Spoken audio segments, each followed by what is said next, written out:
Η δύναμη των προτάσεων είναι η απλότητά τους. Ζωντανεύοντας 3 από τα θέματα του βιβλίου, το αποτέλεσμα είναι εντυπωσιακό.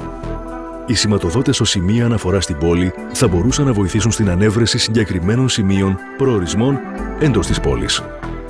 Με την πρόταση αρρύθμισης των σηματοδοτών, δημιουργείται ένα ενιαίο σύστημα αναφοράς και κωδικοποίησης των διασταυρώσεων που απλοποιεί την ανέβρεση διαδρομών και προορισμών στην πόλη. Επίσης, ενισχύονται η φιλικότητα και η λειτουργικότητα της πόλης, ενώ παράλληλα εξοικονομούνται χιλιάδες ανθρωποώρες και άσκοπα οχηματοχιλιόμετρα καθημερινά. Στην εικόνα φαίνονται τα τυπικά κυκλοφοριακά προβλήματα που σημειώνονται στις εισόδους των σχολείων στις πόλεις. Στενό πεζοδρόμιο μπροστά από την είσοδο, σταθμευμένα οχήματα που περιορίζουν το οπτικό πεδίο, έλλειψη πρόνοιας και μέτρων για την απρόσκοπτη κίνηση των μαθητών. 3 απλές παρεμβάσεις μεταμορφώνουν το οδικό περιβάλλον και εξασφαλίζουν υψηλό επίπεδο οδικής ασφάλειας.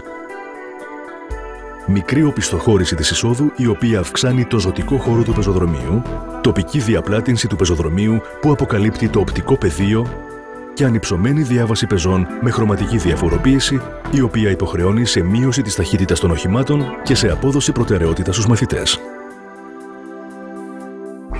Αυτή είναι μια συνηθισμένη εικόνα σε έναν δρόμο όπου τα αυτοκίνητα καταλαμβάνουν την περιοχή της διάβασης, εμποδίζοντας τους πεζούς που κινούνται με πράσινο. Ένας από τους σημαντικότερους λόγους που συμβαίνει αυτό είναι και η θέση του σηματοδότη στο τέλος της διάβασης.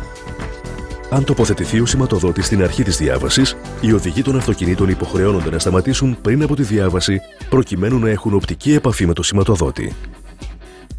Η διάβαση πεζών, συνεπώς, παραμένει ελεύθερη και οι πεζοί μπορούν να διέλθουν άνετα και με ασφάλεια.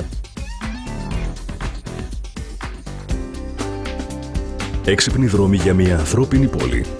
29 εικονογραφημένες προτάσεις του συγκοινωνιολόγου Σταύρου Κωνσταντινίδη.